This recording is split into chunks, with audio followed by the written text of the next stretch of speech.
Hay cosas en este mundo que no podemos explicar con la razón, cosas que nos pasan y que cambian nuestra vida para siempre. Yo nunca creí en leyendas, ni en historias de aparecidos. Pensaba que todo eso era puro invento de la gente del pueblo para asustar a los visitantes. Pero ahora, después de lo que viví, sé que hay fuerzas en este mundo que es mejor no despertar. Hay lugares donde la oscuridad es más profunda de lo que imaginamos, y hay errores que se pagan con un precio que nunca terminas de pagar. Mi nombre es Javier. Soy de Puebla y toda mi vida me dediqué a ser maestro de primaria. Cuando me ofrecieron trabajo en una escuela rural de Catemaco, Veracruz, acepté sin pensarlo 2 veces. Necesitaba el dinero y además me gustaba la idea de conocer un lugar nuevo. Catemaco siempre me había llamado la atención por sus historias de brujos y sus paisajes llenos de niebla. Pensé que sería una aventura interesante. Llegué un domingo por la tarde. El pueblo era más pequeño de lo que imaginaba. Las calles estaban casi vacías y la gente me miraba con desconfianza cuando pasaba caminando con mi maleta. El aire olía a humedad y a tierra mojada. A lo lejos se veía la laguna, grande y oscura, rodeada de montañas cubiertas de árboles. Algo en ese lugar me hizo sentir incómodo desde el primer momento, pero traté de ignorar esa sensación. Había rentado una casa por internet. Era pequeña, pero se veía bien en las fotos. Quedaba cerca de la orilla de la laguna, alejada del centro del pueblo. El dueño, un señor mayor llamado Don Esteban, me esperaba en la puerta cuando llegué. Era un hombre delgado, de piel curtida por el sol y ojos hundidos que parecían estar siempre preocupados. Me saludó con un apretón de manos fuerte y me invitó a pasar. La casa olía a humedad y a madera vieja. Tenía 2 cuartos, una cocina pequeña y un baño. Las ventanas daban directo a la laguna. Desde ahí se podía ver el agua moviéndose lentamente, oscura como petróleo. Don Esteban me mostró todo rápidamente, como si tuviera prisa por irse. Cuando terminamos el recorrido, se detuvo en la puerta y me miró fijamente. Su expresión era seria, casi sombría. «Hay algo que tiene que saber, maestro», me dijo con voz grave. «Esta casa está muy cerca de la laguna. Y la laguna no es un lugar seguro, especialmente de noche». Me reí un poco, pensando que estaba tratando de asustarme como hacen en todos los pueblos con los forasteros. Pero él no sonrió. Su rostro se mantuvo serio. «No estoy jugando, joven. Hay algo en esa laguna. Una mujer que aparece cuando cae la noche. La gente del pueblo la llama la Dama del Lago. Dicen que busca compañía, que llama a los hombres para que vayan con ella al agua. Y los que van nunca regresan». Seguí pensando que era solo una historia para turistas, pero algo en la forma en que lo decía me puso nervioso. Don Esteban dio un paso más cerca y bajó la voz. «Le estoy hablando en serio, maestro Javier. No se acerque a la laguna cuando oscurezca. No importa lo que escuche, no importa lo que vea. Quédese en la casa con las puertas cerradas. Si la ve, no le hable, no le conteste, no la mire a los ojos. Ella es peligrosa». Asentí para que se quedara tranquilo, aunque por dentro seguía sin creerle. Don Esteban se fue poco después, dejándome solo en esa casa húmeda frente a la laguna. Desempaqué mis cosas y preparé algo de cenar. Todo estaba en silencio. Un silencio pesado, incómodo, como si el aire mismo estuviera esperando algo. Esa primera noche dormí mal. Tuve sueños extraños donde el agua de la laguna entraba a mi cuarto y me arrastraba hacia afuera. Desperté varias veces sudando, con el corazón acelerado. Cada vez que abría los ojos, miraba por la ventana y veía el agua negra brillando bajo la luz de la luna. Los primeros días fueron normales. Empecé a trabajar en la escuela, conocí a mis alumnos y a algunos maestros. Todos eran amables pero distantes. Nadie del pueblo se acercaba mucho a mí. Cuando les mencionaba que vivía en la casa de Don Esteban cerca de la laguna, sus expresiones cambiaban. Me miraban con lástima o con miedo, pero nadie me decía nada directamente. Una maestra, la señora Lupita, me advirtió en el recreo. «Tenga cuidado, maestro. Esa zona es peligrosa. No salga de noche». Le pregunté por qué, pero solo movió la cabeza y se alejó sin responder. Pasaron 2 semanas. Ya me estaba acostumbrando a la rutina del pueblo. Las clases, las comidas sencillas, las noches solitarias en la casa. Pero algo dentro de mí empezaba a cambiar. Me sentía observado todo el tiempo. Cuando caminaba por el pueblo, sentía miradas en mi espalda. Cuando estaba en la casa, escuchaba ruidos extraños afuera. Pasos en la tierra, susurros que el viento traía desde la laguna. Una noche, después de una semana especialmente pesada de trabajo, decidí salir a caminar. Necesitaba despejar mi mente. El aire dentro de la casa se sentía pesado, difícil de respirar. Eran casi las 9 de la noche cuando salí. La luna estaba llena y brillaba sobre el agua de la laguna, creando un camino de luz plateada que se veía hermoso. Me olvidé por completo de las advertencias de don Esteban, o tal vez no me las tomé en serio. Caminé por el sendero que bordeaba la laguna, respirando el aire fresco de la noche. El silencio era total. No se escuchaban grillos, ni pájaros, ni nada. Solo el sonido suave del agua moviéndose contra la orilla. Llevaba caminando unos 10 minutos cuando lo escuché. Una voz, suave, casi un susurro, pero clara. Venía desde algún lugar cerca del agua. Javier. Me detuve en seco. Mi corazón empezó a latir más rápido. Miré a mi alrededor, pero no vi a nadie. El sendero estaba vacío. Solo estaban los árboles oscuros y el agua negra a mi lado. Javier, ven. La voz sonaba como la de una mujer. Era dulce, pero había algo extraño en ella. Algo que hacía que se me erizara la piel. Algo que no era natural. ¿Quién está ahí?, pregunté, tratando de sonar seguro aunque mi voz temblaba. No hubo respuesta. Solo silencio. Pensé que tal vez había sido mi imaginación, el cansancio jugándome una mala broma. Decidí regresar a la casa, pero cuando di la vuelta para irme, la vi. Estaba ahí, parada en medio del sendero entre la laguna y yo. No había estado ahí un segundo antes, estoy seguro. Apareció de la nada. Era una mujer, o algo que parecía una mujer. Su vestido era blanco, pero estaba empapado, pegado a su cuerpo. Su cabello era largo, negro, y goteaba agua constantemente. Pero su cara era lo peor. Estaba pálida, casi gris, con ojos completamente negros que me miraban fijamente. Su boca estaba abierta en una sonrisa horrible que mostraba dientes manchados. Su piel parecía hinchada, como si hubiera estado bajo el agua durante mucho tiempo. «Ven conmigo», dijo con esa voz suave y horrible. «Acompáñame al agua, Javier». No podía moverme. Estaba paralizado de miedo. Ella dio un paso hacia mí y el agua de su vestido dejó un charco en el suelo. Olía a podredumbre, a cosas muertas, a fondo de laguna. «Ven», repitió extendiendo su mano hacia mí. Sus dedos eran largos y arrugados, con las uñas rotas y negras. Algo en mi cerebro finalmente reaccionó. Di un paso atrás, pero ella fue más rápida. En un movimiento que no pareció natural, cruzó la distancia entre nosotros y me agarró del brazo. Su mano estaba helada, tan fría que dolía. Sentí como si me estuviera quemando con hielo. «¡Suéltame!», grité tratando de zafarme. Pero su agarre era increíblemente fuerte. Me jalaba hacia la laguna con una fuerza que no debería tener algo que parecía tan frágil.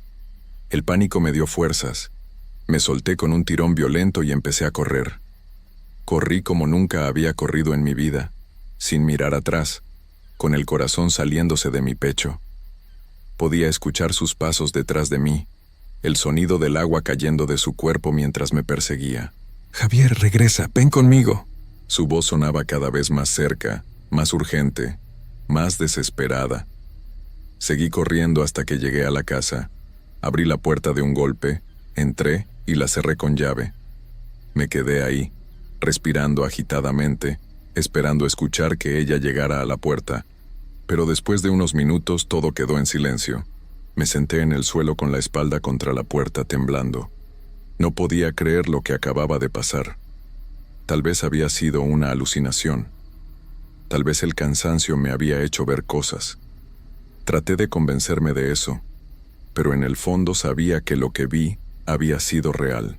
Pasé el resto de la noche despierto, sentado en la sala, con todas las luces encendidas.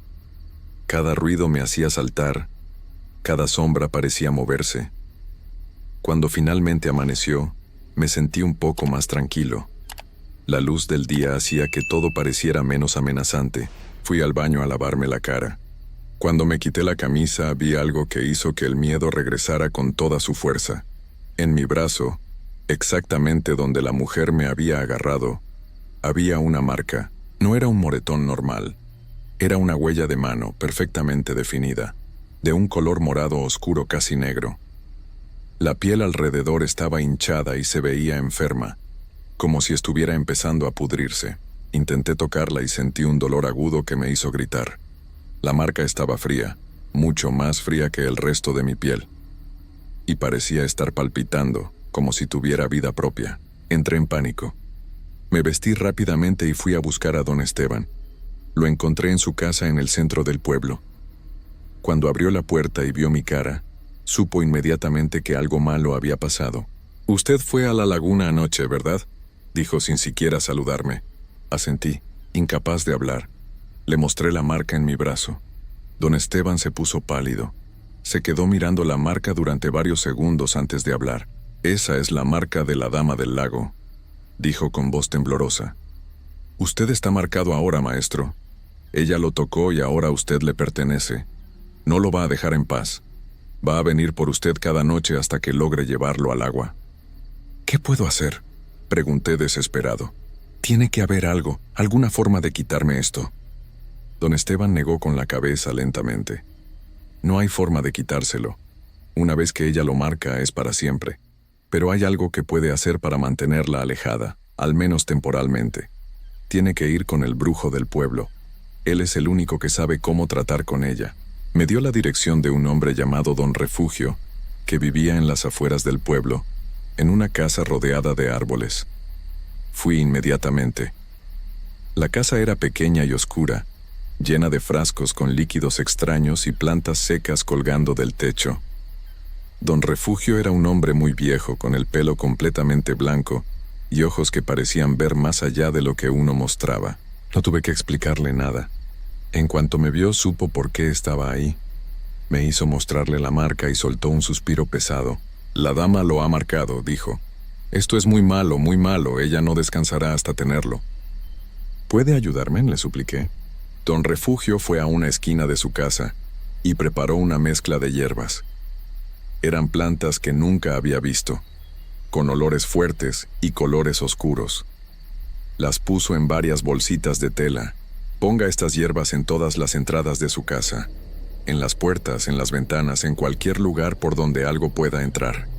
Las hierbas la mantendrán afuera.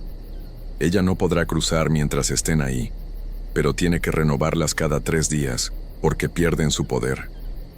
Tomé las bolsitas con manos temblorosas. «¿Y después?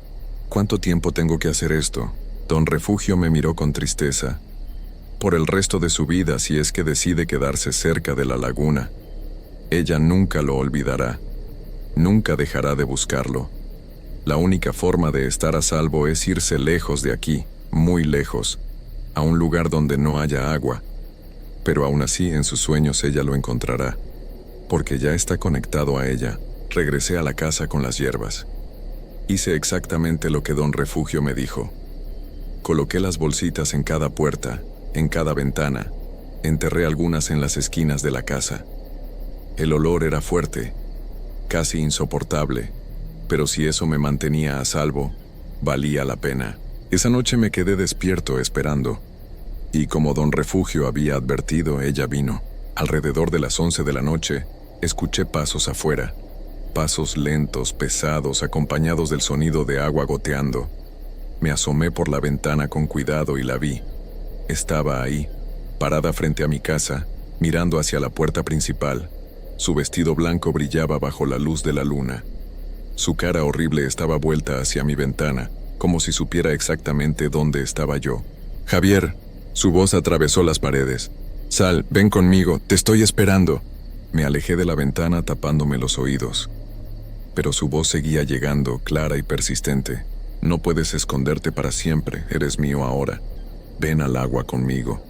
Pasó ahí toda la noche, llamándome, rogándome que saliera. A veces caminaba alrededor de la casa, probando las puertas y las ventanas, pero las hierbas funcionaron. No podía entrar. Cada vez que se acercaba demasiado a una entrada, se detenía bruscamente, como si hubiera chocado con una pared invisible. Entonces retrocedía y seguía dando vueltas. Su voz fue cambiando conforme pasaban las horas. Al principio era dulce y suplicante. Después se volvió desesperada. Finalmente, cerca del amanecer, se volvió rabiosa, llena de odio. No puedes esconderte para siempre. Eres mío. Te llevaré al agua. Tarde o temprano saldrás y estaré esperando. Cuando salió el sol, ella desapareció. Simplemente se desvaneció en el aire como si nunca hubiera estado ahí. Pero yo sabía que regresaría, que vendría cada noche, que nunca me dejaría en paz. Los siguientes días fueron una pesadilla. Durante el día intentaba hacer mi vida normal, dar clases, comer, funcionar como una persona normal. Pero todo se sentía irreal, como si estuviera viviendo en una película de terror de la que no podía salir. La marca en mi brazo no mejoraba. Si acaso parecía estar empeorando. Se había extendido un poco, como dedos oscuros que se arrastraban por mi piel. Y cada noche, ella regresaba. Puntual como un reloj. Siempre a la misma hora, siempre con el mismo mensaje. Ven conmigo, Javier, ven al agua. A veces la escuchaba llorar, otras veces la escuchaba gritar de rabia, pero nunca se iba antes del amanecer.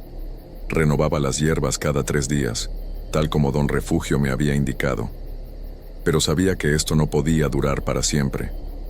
No podía vivir así, encerrado en mi casa cada noche, con miedo de que las hierbas dejaran de funcionar, de que ella encontrara una forma de entrar. Después de 2 semanas más de este infierno, tomé una decisión. No podía seguir así. Mi salud se estaba deteriorando. Había perdido peso, tenía ojeras profundas, apenas podía concentrarme en el trabajo. Los otros maestros empezaron a hacer preguntas que yo no podía responder. Una tarde, después de las clases, empaqué todas mis cosas. No mucho, solo lo esencial. Fui a ver a don Esteban para decirle que me iba. Es lo mejor que puede hacer, me dijo con tristeza. Aunque no sé si será suficiente, la dama tiene formas de encontrar a los que marca, pero al menos lejos de aquí tendrá una oportunidad. También fui a despedirme de don Refugio. Él me dio más hierbas para el camino. Llévela siempre con usted, me dijo. Y nunca se acerque al agua, a ningún cuerpo de agua, especialmente de noche. Ella puede aparecer en cualquier lugar donde haya agua oscura y profunda. Esa última noche en Catemaco no dormí nada. Ella vino como siempre, pero esta vez su voz sonaba diferente. Sonaba triunfante. Puedes irte, Javier. Puedes correr, pero siempre estaré contigo. En tus sueños, en tu mente. Nunca estarás realmente libre, porque ya eres mío. Al día siguiente, antes del amanecer, me subí a mi coche y manejé sin parar. Dejé Catemaco atrás, dejé Veracruz atrás. Conduje hacia el norte, hacia lugares secos, alejados del agua. Ahora vivo en un departamento pequeño en una ciudad del norte del país. Un lugar árido, donde apenas llueve, donde no hay lagos ni ríos cerca. Trabajo en una escuela local. Trato de hacer una vida normal, pero la marca nunca se fue. Sigue ahí en mi brazo, oscura y fría. Y aunque ella no ha aparecido físicamente desde que me fui de Catemaco, sé que sigue conmigo. La siento. En mis sueños siempre está ahí, parada en la orilla del agua, esperándome. Cada noche sueño con la laguna. Cada noche la escucho llamándome. Y lo peor de todo es que últimamente los sueños se sienten más reales. A veces me despierto con la ropa mojada, con olor a agua podrida. A veces encuentro charcos pequeños junto a mi cama que no deberían estar ahí. Don Refugio tenía razón. No importa qué tan lejos corra, ella nunca me dejará ir, porque estoy marcado, le pertenezco, y algún día, de alguna forma, me llevará al agua con ella. Vivo cada día sabiendo que no hay escapatoria, que tarde o temprano ella encontrará la forma de llevarme. Tal vez cuando esté viejo y débil. Tal vez mañana. No lo sé. Lo único que sé es que cometí el error de ignorar las advertencias, de no creer en las leyendas, y ahora pago el precio. Continuamos. A veces uno cree que conoce los límites de este mundo, que todo tiene una explicación lógica y que las historias que nos contaban de niños solo eran cuentos para asustarnos. Pero hay lugares donde la realidad se mezcla con algo más oscuro, algo que no podemos explicar con palabras simples. Catemaco es uno de esos lugares. Y lo que me pasó allí cambió para siempre mi forma de ver las cosas. Me llamo Roberto y soy de la Ciudad de México. Esto que voy a contar pasó hace 3 años, pero todavía me despierto en las noches sintiendo ese miedo que me recorre el cuerpo como agua helada. No he podido volver a dormir bien desde entonces. Todo comenzó cuando mi tío Germán se enfermó. Era un hombre fuerte, de esos que nunca se quejaban de nada, pero de repente empezó a perder peso de forma horrible. Los doctores le hicieron todos los estudios posibles y no encontraban nada malo, nada que explicara por qué cada día estaba más delgado, más pálido, más ausente. Mi tía Socorro estaba desesperada. Veía cómo su esposo se consumía frente a sus ojos sin que nadie pudiera hacer algo. Fue mi prima Claudia quien sugirió ir a Catemaco. Dijo que allá había gente que podía ayudar con cosas que los doctores no entendían. Al principio pensé que era una locura, pero cuando vi a mi tío tan mal, tan acabado, acepté acompañarlos. Total, ¿qué podíamos perder? Salimos un viernes por la mañana. El camino hasta Catemaco fue largo, y mientras más nos acercábamos, más pesado se sentía el ambiente. Recuerdo que el cielo estaba gris, como si fuera a llover en cualquier momento, aunque nunca llovió. Las montañas alrededor se veían oscuras, cubiertas de una niebla espesa que no dejaba ver bien. Llegamos al pueblo como a las 4 de la tarde. Catemaco es un lugar extraño.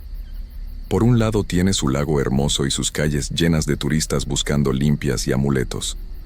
Pero por otro lado, cuando miras con atención, te das cuenta de que hay algo más. Algo en la forma en que la gente te mira, en cómo hablan en voz baja, en las tiendas llenas de veladoras negras y figuras extrañas que nunca había visto. Mi prima ya tenía la dirección de un brujo. No era de los que están en el centro del pueblo atendiendo turistas. Este vivía más alejado, en una zona donde las casas estaban más separadas y los árboles crecían salvajes a los lados del camino. Nos dijo que se llamaba Don Esteban y que era de los más poderosos de la región. Encontrar su casa no fue fácil. Tuvimos que preguntar varias veces y la gente nos miraba raro cuando mencionábamos su nombre. Algunos hasta se persignaban. Eso debió ser una señal de advertencia, pero estábamos tan desesperados por ayudar a mi tío que no le dimos importancia. La casa de Don Esteban era de madera, vieja y medio caída. Estaba rodeada de árboles enormes que casi no dejaban pasar la luz. Había botellas colgadas de las ramas, algunas con líquidos de colores raros, otras con cosas adentro que preferí no mirar bien. En el jardín había montones de plantas que despedían un olor fuerte, medio dulce y medio podrido al mismo tiempo. Tocamos la puerta y nadie contestó. Esperamos un rato largo sin saber si deberíamos irnos o insistir. Fue entonces cuando escuchamos pasos lentos que venían desde adentro. La puerta se abrió despacio, rechinando como si no la hubieran usado en meses. Don Esteban era un hombre viejo, pero no sabría decir cuántos años tenía. Podían ser 60 o podían ser 90. Su piel era oscura y arrugada como cuero viejo. Tenía el pelo completamente blanco, largo hasta los hombros, y sus ojos eran de un color extraño, casi amarillos. Me miraron de una forma que me hizo sentir desnudo, como si pudiera ver todo lo que yo había hecho en mi vida. No dijo nada al principio, solo nos miró a cada uno durante un tiempo que se sintió eterno. Cuando sus ojos llegaron a mi tío, algo cambió en su cara. Asintió despacio y se hizo a un lado para dejarnos pasar. El interior de la casa era peor que el exterior. Estaba oscuro a pesar de que todavía había luz afuera. Había velas encendidas por todos lados, cientos de ellas, de todos los colores. Las paredes estaban cubiertas de imágenes religiosas mezcladas con otras cosas que no eran para nada religiosas. Calaveras, muñecos clavados con alfileres, frascos con cosas flotando adentro. El olor era tan fuerte que me mareaba. Era una mezcla de incienso, hierbas, cera derretida y algo más que no podía identificar. Don Esteban nos llevó a una habitación al fondo de la casa. Era pequeña y solo tenía una mesa en el centro con más velas alrededor. Nos pidió que sentáramos a mi tío en una silla junto a la mesa. Luego nos dijo a los demás que esperáramos afuera. Mi tía no quería dejar solo a mi tío, pero don Esteban insistió. Su voz era rasposa, como si le costara trabajo hablar. Salimos y nos quedamos en una especie de sala de espera. No hablábamos. Solo nos mirábamos entre nosotros mientras escuchábamos murmullos que venían del cuarto. A veces eran palabras en español, pero otras veces eran sonidos que no pertenecían a ningún idioma que yo conociera. Pasó casi una hora. Después la puerta se abrió y don Esteban salió solo. Traía la cara seria, más seria que cuando nos recibió. Miró directo a mi tía y le dijo que mi tío tenía algo muy malo encima. Dijo que alguien le había hecho un trabajo, que alguien que lo conocía bien había pagado para hacerle daño, que esa persona había ido con otro brujo más al norte y que el trabajo era fuerte, hecho con mala intención y con cosas que él no quería mencionar. Mi tía empezó a llorar. Le preguntó si podía hacer algo, si todavía había forma de salvar a mi tío. Don Esteban se quedó callado un rato largo. Luego dijo que sí, que podía quitarle el trabajo, pero que no sería fácil, que necesitaba hacer una ceremonia especial y que iba a costar mucho dinero. También dijo algo que me heló la sangre. Dijo que para quitar algo tan oscuro, tenía que usar métodos igual de oscuros. Que todo en este mundo tiene un precio, y que siempre alguien tiene que pagarlo. No entendí bien qué quería decir con eso, pero mi tía aceptó sin dudarlo. Le dio todo el dinero que traía y hasta le prometió más. Don Esteban contó los billetes despacio, los guardó en algún lugar de su ropa y dijo que volviéramos al día siguiente a las 11 de la noche. Que trajéramos a mi tío y que viniéramos solo los de la familia más cercana. Que no dijéramos a nadie más sobre esto. Esa noche nos quedamos en un hotel del pueblo. No pude dormir nada. Cada vez que cerraba los ojos veía la cara de don Esteban mirándome con esos ojos amarillos. Escuchaba los murmullos extraños que había hecho en su casa. Sentía ese olor penetrante que parecía haberse pegado a mi ropa y a mi piel. Mi tío tampoco durmió. Lo escuché caminar en su cuarto toda la noche. A veces hablaba solo, decía cosas sin sentido. Mi tía trataba de calmarlo, pero él no la escuchaba. Cuando amaneció, el pueblo se veía diferente. Más oscuro, aunque hubiera sol. La gente caminaba rápido por las calles, sin mirar a nadie. Era como si todos supieran algo que nosotros no sabíamos. Como si pudieran sentir que algo malo iba a pasar. Pasamos el día entero esperando. Nadie tenía hambre, pero fuimos a comer algo de todas formas. Caminamos por el malecón del lago tratando de distraernos. El agua se veía negra y quieta. Había botes amarrados, pero ninguno se movía. Todo estaba demasiado tranquilo, demasiado silencioso. Cuando llegó la noche, el miedo que sentía en el pecho se hizo más fuerte. Sabía que algo iba a cambiar después de esa noche. Podía sentirlo en el aire, en la forma en que el viento soplaba frío a pesar de que estábamos en temporada de calor. A las 10:30 de la noche salimos del hotel. Las calles de Catemaco estaban vacías y oscuras. Muchas de las lámparas no funcionaban, y las que sí daban una luz amarillenta y débil que apenas iluminaba. Nuestros pasos sonaban muy fuerte contra el pavimento. Era el único sonido que se escuchaba además del viento entre los árboles. Llegamos a la casa de don Esteban justo a las 11. Esta vez la puerta estaba abierta y él nos esperaba afuera. Vestía ropa completamente negra y tenía un collar hecho de semillas y cosas que no quise mirar de cerca. En las manos traía un bastón tallado con figuras extrañas. Nos dijo que pasáramos y que no habláramos a menos que él nos preguntara algo.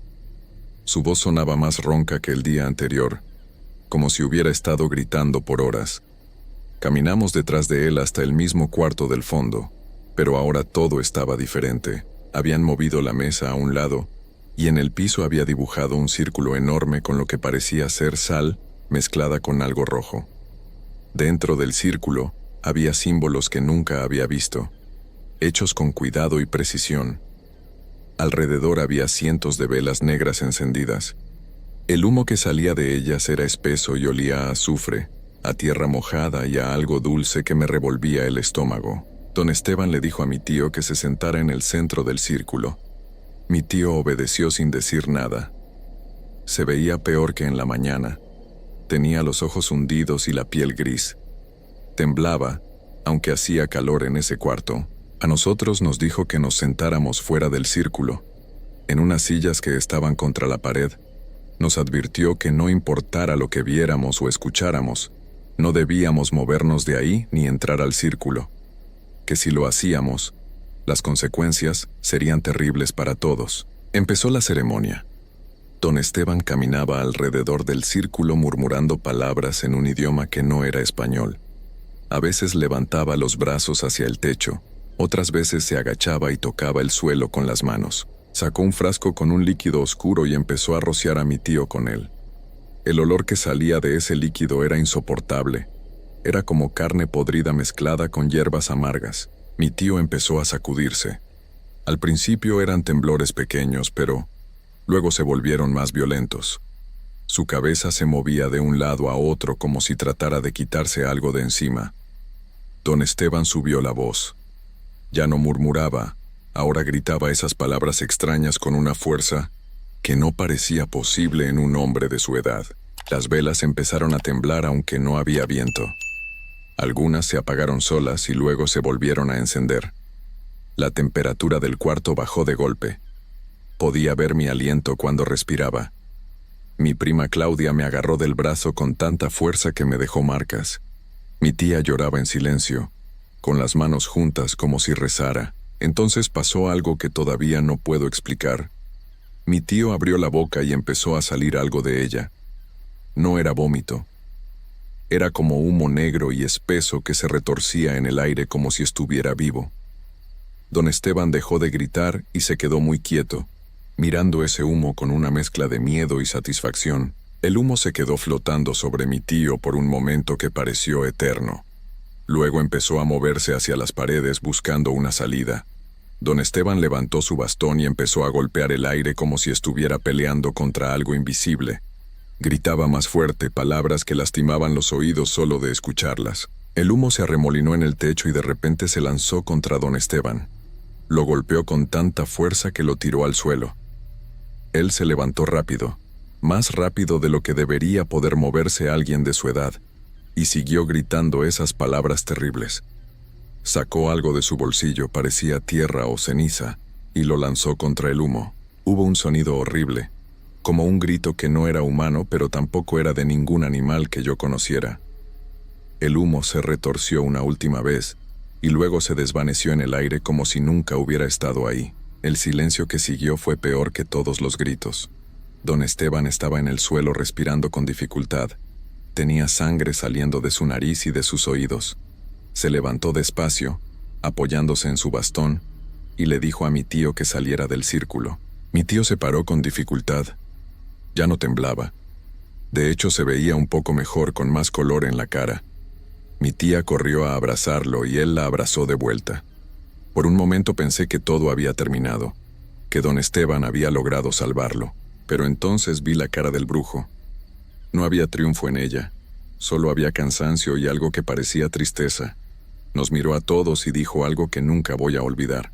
Dijo que había quitado el trabajo que le habían hecho a mi tío, que la maldad que lo estaba consumiendo se había ido, pero que para sacar algo tan oscuro, había tenido que abrir una puerta, y que las puertas, una vez abiertas, nunca se cierran del todo. No entendimos qué quería decir. Le preguntamos si mi tío iba a estar bien ahora. Don Esteban asintió, pero su mirada decía otra cosa.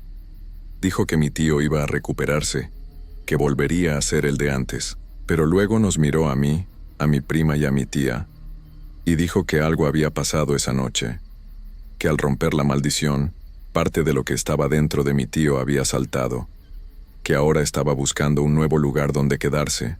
Le pregunté qué significaba eso. Don Esteban me miró con esos ojos amarillos y dijo que uno de nosotros iba a empezar a sentir cosas raras, pesadillas, voces, sombras que se mueven donde no deberían, que lo que había salido de mi tío no se había ido del todo, solo había cambiado de lugar. y que eventualmente iba a terminar consumiendo a alguien más, igual que había estado consumiendo a mi tío. Quise preguntarle más. Quise saber si había forma de evitarlo, pero don Esteban nos sacó de su casa. Dijo que ya había hecho lo que tenía que hacer y que no podía ayudarnos más. Que algunos precios no se pueden negociar y que siempre hay que pagar por jugar con cosas que no entendemos. Nos fuimos de Catemaco esa misma noche. Manejamos de regreso a la ciudad en silencio. Mi tío iba dormido en el asiento de atrás y se veía tranquilo por primera vez en meses. Pero yo no podía dejar de pensar en las palabras de don Esteban. Los primeros días después de volver todo parecía normal. Mi tío empezó a recuperarse rápido. Subió de peso, recuperó el color, volvió a ser el de antes. Los doctores estaban sorprendidos. Decían que era un milagro que se hubiera recuperado así de la nada, pero entonces empezaron las pesadillas.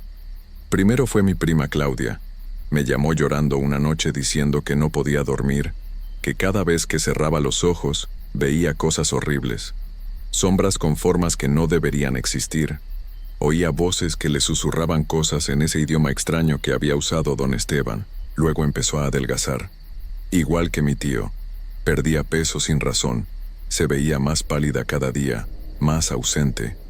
Los doctores no encontraban nada malo. Su familia empezó a hablar de llevarla de vuelta a Catemaco, pero ella se negaba. Decía que prefería lo que fuera que le estaba pasando antes que volver a ese lugar. Yo traté de ayudarla. Busqué información sobre limpias, sobre cómo romper maldiciones. Hasta hablé con un sacerdote que me dijo que rezara por ella, pero nada funcionaba. Claudia seguía empeorando. Hace 2 meses dejó de contestar mis llamadas. Fui a buscarla a su casa y su mamá me dijo que se había ido, que una noche simplemente se levantó, hizo una maleta y se fue sin decir a dónde. Dejó una nota que solo decía que necesitaba volver, que algo la estaba llamando. Nadie la ha visto desde entonces. Reportamos su desaparición, pero la policía no ha encontrado nada. Yo sé a dónde fue. Sé que volvió a Catemaco. No sé si a la casa de don Esteban o a algún otro lugar de ese pueblo maldito, pero sé que está allá, y ahora las pesadillas empezaron conmigo.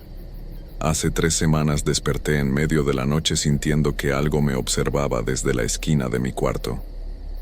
Vi una sombra que se movía, aunque no había nada que pudiera proyectarla. Escuché un susurro en ese idioma que no entiendo pero que me llena de terror. He empezado a perder peso. No tengo hambre aunque no he comido bien en días. Me veo al espejo y veo a un extraño. Mis ojos se ven diferentes, más hundidos, más oscuros. A veces siento que hay algo dentro de mí tratando de salir. Sé lo que viene. Sé que voy a terminar igual que mi prima. Igual que mi tío antes de que lo lleváramos con don Esteban. La diferencia es que ahora sé que no hay salvación real, que aunque vaya con 1000 brujos y me hagan 1000 ceremonias, esto solo va a pasar a otra persona. Es un ciclo que no se puede romper. A veces pienso en ir a Catemaco, en buscar a don Esteban y preguntarle si hay alguna forma de terminar con esto de verdad. Pero tengo miedo de lo que pueda decirme. Tengo miedo de que me diga que no hay forma, que esto va a seguir pasando de una persona a otra hasta el fin de los tiempos. Mi tío está bien ahora. Volvió a su vida normal como si nada hubiera pasado. No recuerda nada de esa noche en casa de don Esteban. Dice que lo último que recuerda es estar en el hospital sintiéndose mal y luego despertar en su casa sintiéndose mejor. Es como si su mente hubiera borrado todo. Quizás eso sea lo mejor. Quizás sea mejor no recordar. Porque recordar es vivir con el peso de saber que alguien más está sufriendo por tu culpa. Que alguien pagó el precio de tu salvación. Anoche tuve el sueño más claro hasta ahora. Estaba en la casa de don Esteban, en ese cuarto lleno de velas negras. Pero esta vez yo estaba en el centro del círculo. Vi como algo salía de mi boca, ese humo negro y espeso. Lo vi moverse por el cuarto buscando a su próxima víctima, y en el sueño supe quién sería. Vi la cara de mi hermana pequeña. Tiene solo 16 años. Iba a cumplir 17 el próximo mes. En el sueño la vi empezar a enfermarse, a perder peso, a tener esas pesadillas horribles. La vi sufrir igual que sufrí yo, igual que sufrió mi prima, igual que sufrió mi tío. Desperté gritando y llorando. Llamé a mi mamá para asegurarme de que mi hermana estaba bien. Lo está por ahora, pero sé que es solo cuestión de tiempo. Esta es mi última semana escribiendo esto. Ya no puedo más.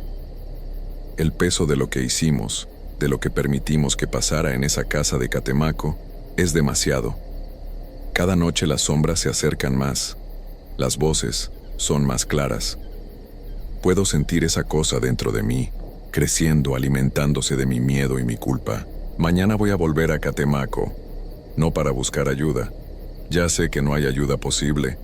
Voy a buscar a mi prima, y si la encuentro, si todavía está viva, vamos a hacer lo único que podemos hacer para terminar con esto. Hay un acantilado cerca del lago de Catemaco. La gente del pueblo dice que es un lugar maldito, que muchos han saltado desde ahí y que sus cuerpos nunca aparecen. Dicen que el lago se los traga y que sus almas se quedan atrapadas en el fondo para siempre.